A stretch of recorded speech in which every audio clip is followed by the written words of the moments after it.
एक गांव में एक बूढ़ा सौदागर और उसका बेटा अर्जुन रहते थे। एक दिन बूढ़े सौदागर ने अपने बेटे को 2 घोड़े देते हुए कहा, बेटा ये बहुत ही अच्छी नस्ल के 2 घोड़े हैं। मैंने इन्हें बड़े ही मेहनत से पाला है। इन्हें किसी ऐसे देश में ले जाकर बेच दो जहाँ घोड़ों की कमी हो। एक एक घोड़ा 101 अशर्फियों में बिक जाएगा। यहाँ से बहुत दूर दक्षिण में एक ऐसा देश है जहाँ जाकर तुम ये घोड़े बेच सकते हो। क्योंकि मैं अब बूढ़ा हो चुका हूँ और सफर नहीं कर सकता, लेकिन तुम हिम्मत करो और दूर दराज के अनजान देशों में जाओ। संभव है कि तुम्हें इन घोड़ों की और भी ज्यादा कीमत मिल जाए। अर्जुन यह बात सुनकर इस ख्याल से फूला न समाया कि नई नई जगहें देखने को मिलेंगी और खूब सैर होगी। मगर इसके साथ ही उसके बाप ने सलाह देते हुए कहा, बेटा यह याद रखो कि पश्चिम की तरफ मत जाना। अगर तुम उस तरफ गए तो ऐसे देश में पहुंच जाओगे जहां बेईमान और ठग लोगों की बस्ती है। वहां जो भी बाहर का आदमी चला जाता है वह वापस नहीं आता। एक दफा मैं भी वहां पर चला गया था, मगर अपनी उस बेवकूफी की मुझे इतनी बड़ी कीमत चुकानी पड़ी कि मैं उम्र भर याद रखूंगा। अर्जुन ने अपने बाप से पूछा, आखिर बताइए तो, जब आप ठगों की बस्ती में गए तो क्या हुआ था? बूढ़े पिता ने कहा, बेटा तुम्हें याद है कि जब तुम छोटे थे तो तुम्हारा एक भाई भी था जिसके साथ तुम खेला कूदा करते थे। 15 बरस पहले अपने कारोबार के सिलसिले में मैं सफर पर गया था। तब तुम्हारे भाई को भी अपने साथ ले गया था। मैंने सोचा था कि इस तरह से यह देश विदेश की सैर भी कर लेगा और लोगों के रहन सहन का ढंग भी देखेगा। इस तरह ये बहुत कुछ सीख जाएगा। जब हम अपने देश वापस आ रहे थे तो बदकिस्मती से किसी अनजान देश में जा निकले। हम शाम के वक्त वहाँ पहुँचे थे। वह रात हमने एक सराय में बिताई। लोगों की बातचीत और उनके तरीकों से पता चला कि यह वही धोखेबाज लोगों की बस्ती थी जिसके बारे में मैंने अपने बड़े बुजुर्गों से सुना था। अब मुझे फिक्र होने लगी कि जल्द से जल्द यहाँ से निकल जाना चाहिए। सुबह सवेरे जब मैं सराय के मालिक को किराया वगैरह दे रहा था तो मैंने देखा कि सराय के मालिक का भाई रोता पीटता अपनी किस्मत को कोसता हुआ चला आ रहा था। उसने बताया कि वहाँ उसके घर में मरा हुआ बच्चा पैदा हुआ है और ये सब मेरी वजह से हुआ है। ये सुनकर मेरे पैरों तले से जमीन खिसक गई। उस आदमी का कहना था कि जब मैं शाम को अपने घोड़े से उतरा तो बहुत जोर जोर से हाँफ रहा था एक छोटा सा कीड़ा जो उड़कर सराय से बाहर निकल रहा था। मेरी सांस के जोर से उस जगह चला गया जहाँ उसकी बीवी बैठी हुई थी जो बच्चा पैदा करने वाली थी। उसकी नाक में वह कीड़ा घुस गया और इसी वजह से उसे जोर से छींक आई। छींक के कारण उसका बच्चा पेट में ही मर गया। देखते ही देखते वहाँ लोग इकट्ठा हो गए और हर कोई उसी आदमी की तरफदारी कर रहा था। भीड़ ने मुझ पर इल्जाम लगाया कि मैं ही उसके बच्चे की मौत का जिम्मेदार हूँ। इस सजा में उन्होंने मुझसे मेरा बेटा छीन लिया। यह सुनकर मेरे होश उड़ गए। दिल पर पत्थर रखकर मैं वहाँ से लौट आया। मेरा बेटा अब भी उन्हीं लोगों के कब्जे में है और उनकी गुलामी कर रहा होगा। तुम्हारे भाई की कलाई पर एक तिल का निशान है जो बिल्कुल चांद जैसा दिखाई देता है। पूरी कहानी सुनाने के बाद बूढ़ा बाप रोने लगा। अर्जुन को अपने बाप की यह हालत देखकर बहुत दुख हुआ। इसीलिए अर्जुन ने अपने बाप को विश्वास दिलाया, आप यकीन कीजिए बाबा, मैं ठगों की बस्ती में हरगिज कदम नहीं रखूंगा। इसके बाद अर्जुन दोनों घोड़ों को लेकर दूर दराज के देश में सफर पर रवाना हो गया। कुछ दिन के बाद वह एक नदी के किनारे पहुंचा। इस वक्त नदी में बाढ़ आई हुई थी, इसीलिए नाव वाले ने अपनी छोटी सी कश्ती में अर्जुन के दोनों घोड़ों को ले जाने से इनकार कर दिया। नाव वाला कहने लगा, तुम अगर पश्चिम की तरफ चले जाओ तो वहाँ पर तुम्हें कोई न कोई मजबूत कश्ती वाला मिल जाएगा। इस तरह कोई नाव तुम्हें नदी पार करवा देगी। जैसे ही अर्जुन पश्चिम की तरफ चला, अचानक जोर की आंधी चलने लगी। अर्जुन ने छुपने की जगह ढूंढने की कोशिश की, मगर उसे सिर छुपाने की जगह नहीं मिली। वह एक पहाड़ की तरफ चलने लगा। अपने घोड़े के साथ वह बड़ी ही मुश्किल से पहाड़ पर चढ़ गया। इस वक्त आंधी का जोर कुछ कम हो चुका था। अर्जुन ने देखा कि क्योंकि वह पश्चिम में काफी आगे तक आ गया था,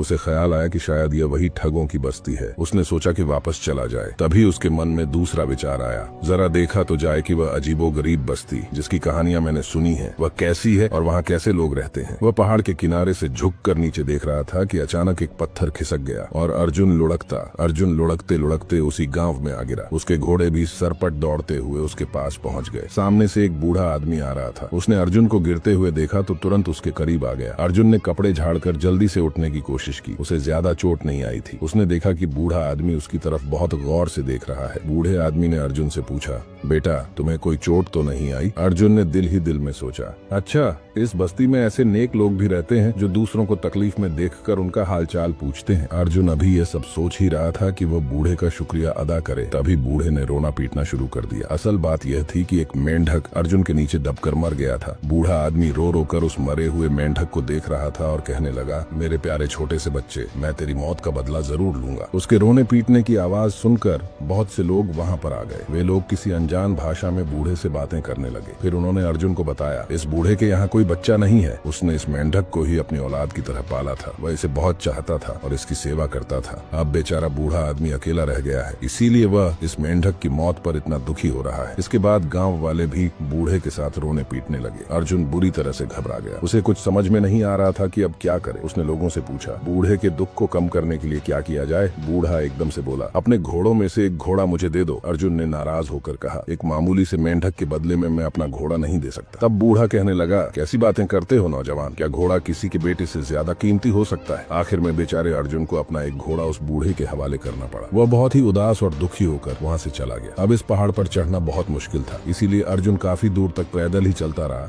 ताकि कहीं से कोई आसान रास्ता मिल जाए। थोड़ी देर बाद वह एक गांव में पहुंचा। अर्जुन भूख और प्यास के मारे बेहाल था। उसने गांव में जाकर एक दरवाजा खटखटाया। उस घर से एक आदमी बाहर आया जिसकी सिर्फ एक आंख थी। अर्जुन ने उससे कुछ खाने पीने को मांगा। उस आदमी ने जवाब दिया, मैं तुम्हें खाने को तो कुछ नहीं दे सकता, मगर हाँ, पानी जितना चाहे पी सकते हो। उस एक आंख वाले आदमी ने अर्जुन को पानी दे दिया। पानी पीकर अर्जुन ने उसका धन्यवाद किया और फिर चलने को हुआ। तभी उस एक आंख वाले आदमी ने उससे पूछा, भैया तुम कौन हो, कहाँ से आए हो और तुम्हारे बाप का नाम क्या है? जैसे ही अर्जुन ने उसे अपने गांव और अपने पिता का नाम बताया, उस एक आंख वाले आदमी ने अर्जुन की बाजू जोर से पकड़ ली और खुशी से चिल्लाने लगा, आखिर तुम मुझे मिल ही गए। अब सुनो लड़के, 20 साल पहले मैं व्यापार के सिलसिले में तुम्हारे देश गया था। वहाँ मेरा सारा सामान चोरी हो गया था। मैं तुम्हारे बाप को अच्छी तरह से जानता था। मैंने उससे 200 अशर्फियां मांगी थी और वो राजी हो गया, मगर उसे जमानत चाहिए थी और मेरे पास देने के लिए कुछ भी नहीं था। उसने कहा कि तुम मुझे अपनी एक आंख निकाल कर दे दो। मुझे पैसों की इतनी सख्त जरूरत थी कि मैं राजी हो गया। वह मेरी एक आंख निकाल कर ले गया और वादा किया कि 1 साल के बाद वह मेरे घर आएगा और मेरी एक आंख वापस कर देगा। मगर 20 साल गुजर गए और वह अब तक वापस नहीं आया। अब तो तुम मेरे हाथ लग गए हो, मेरी एक आंख वापस कर दो। बाप का कर्ज चुकाना तो बेटे का फर्ज होता है। उसकी बात सुनकर अर्जुन हैरान रह गया। देखते ही देखते उस एक आंख वाले आदमी के चारों ओर उसके हमदर्द लोगों की भीड़ जमा हो गई। अर्जुन अब रोने के करीब था। उसने कहा, मुझे मालूम नहीं कि तुम्हारी आंख का क्या किस्सा है, परंतु फिलहाल यह बताओ कि अब मुझे क्या करना होगा और तुम मेरा पीछा कैसे छोड़ोगे? उस आदमी ने जवाब दिया, तुम अपना घोड़ा यहाँ पर छोड़कर जा सकते हो। बेचारा अर्जुन मजबूर होकर अपना घोड़ा वहीं छोड़ गया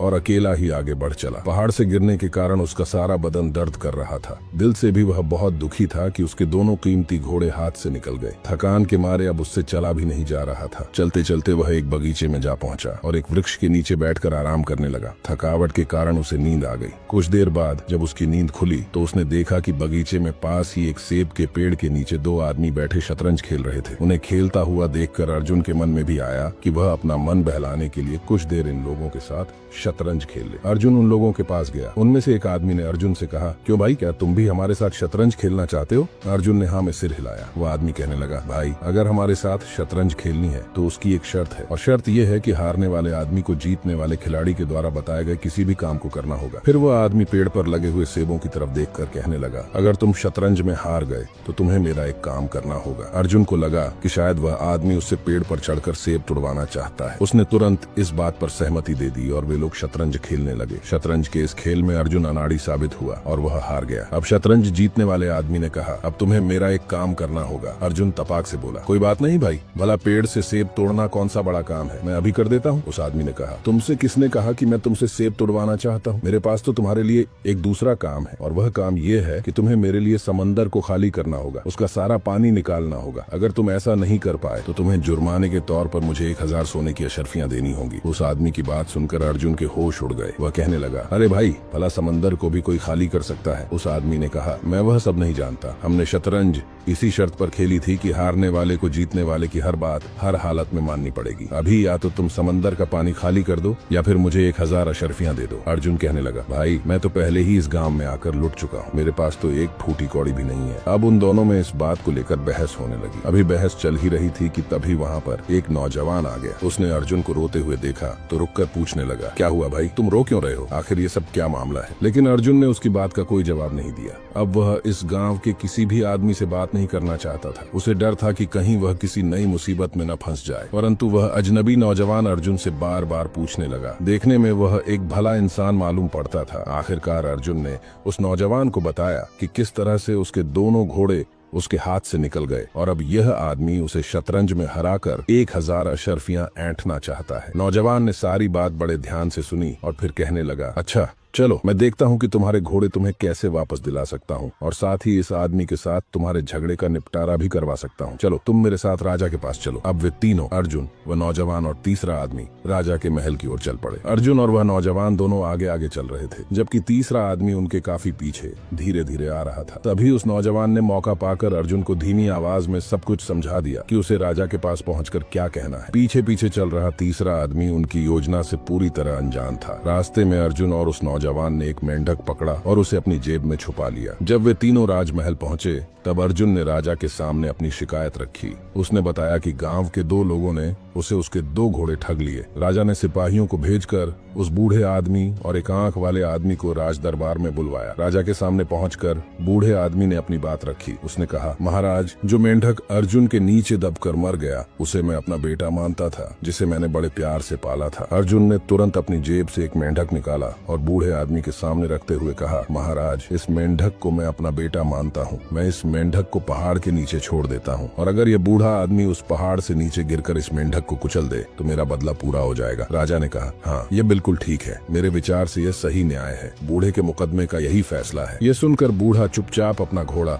अर्जुन को लौटाकर वहाँ से चला गया। अब एक आंख वाले आदमी की बारी थी। उसने राजा के सामने अपना पक्ष रखा। अर्जुन ने कहा, हुजूर, इसमें कोई शक नहीं है कि मेरे पिता को अजीबोगरीब शौक है। उनमें से एक यह है कि वे लोगों की आंखें जमा करते हैं। हमारे गोदाम में सैकड़ों आंखें जमा है। मैं इस आदमी की आंख वापस करने को तैयार हूँ, लेकिन मैं इसकी आंख से मेल खाती दूसरी आंख तभी तलाश सकता हूँ जब ये अपनी दूसरी आंख भी मुझे दे। राजा ने कहा, यह उचित है। मुझे लगता है कि ऐसा ही होना चाहिए। राजा की बात सुनकर एक आंख वाले आदमी ने अपना घोड़ा अर्जुन को लौटा दिया और अपनी खोई हुई आंख वापस लेने में कोई रुचि न दिखाते हुए चुपचाप राज दरबार से चला गया। अब उस तीसरे आदमी की बारी थी जिसने शतरंज के खेल में अर्जुन को हराया था। उसने राजा से कहा, महाराज, मैंने अर्जुन को शतरंज में हराया है। शर्त के मुताबिक अब इसे समुद्र का पानी निकालकर उसे खाली करना होगा, या फिर बदले में मुझे 1000 सोने की अशर्फियां देनी होंगी। अर्जुन ने कहा, हुजूर, मैं समुद्र का पानी खाली करने को तैयार हूँ, परंतु पहले आप इस आदमी से कहें कि वह समुद्र में बहकर आने वाली नदियों का पानी रोक दे। इसके बाद ही मैं समुद्र को खाली कर सकूंगा, क्योंकि अगर मैंने समंदर खाली कर दिया तो बहती हुई नदियाँ उसे फिर से भर देंगी। इसीलिए पहला काम इसका है कि ये उन नदियों को समंदर में गिरने से रोके। इसके बाद ही समंदर को खाली किया जा सकेगा। अर्जुन की बात सुनकर राजा मुस्कुराया और एक बार फिर से कहने लगा, बिल्कुल सही, तुम्हारी बात बिल्कुल सही है।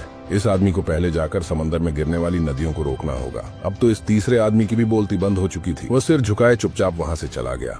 इसके बाद अर्जुन और नौजवान दोनों राज दरबार से बाहर निकल आए। तब नौजवान ने कहा कि भाई, मैं तुम्हें इस बस्ती के बाहर तक छोड़कर आता हूँ, ताकि अब तुम्हें कोई और बेईमान बना सके। इस तरह से वे दोनों घोड़ों के साथ पैदल चलने लगे। चलते चलते अर्जुन की नजर अचानक उस नौजवान की कलाई पर पड़ी, तो उसकी कलाई पर वही तिल का निशान था जो बिल्कुल चांद की तरह नजर आता था। अब अर्जुन को यह पता चल चुका था कि यह नौजवान कोई और नहीं बल्कि इसका खोया हुआ भाई है। यह देखते ही अर्जुन ने अपने भाई को गले से लगा लिया। अर्जुन के भाई ने उसे बताया कि वह ठग और उसकी बीवी, जिन्होंने उसे अपना गुलाम बनाया था, वे अब मर चुके हैं, और तब से वह बेचारा इसी मौके में है कि कैसे इस शहर से बाहर निकल सके। इतने दिनों तक ठगों के बीच में रहकर वह इनके तौर तरीके जान गया था और जानता था कि कैसे इन ठगों से निपटा जाए। दोनों भाई ठगों की बस्ती से बाहर निकलकर दक्षिण की तरफ चले गए। वहां पहुंचकर उन्होंने अपने दोनों घोड़े अच्छी कीमतों पर बेच दिए और खुशी खुशी अपने घर वापस आ गए। उनके बाप ने खुश होकर उनका स्वागत किया। बड़े बेटे के वापस मिल जाने की खुशी में उसकी आंखों से आंसू बह रहे थे।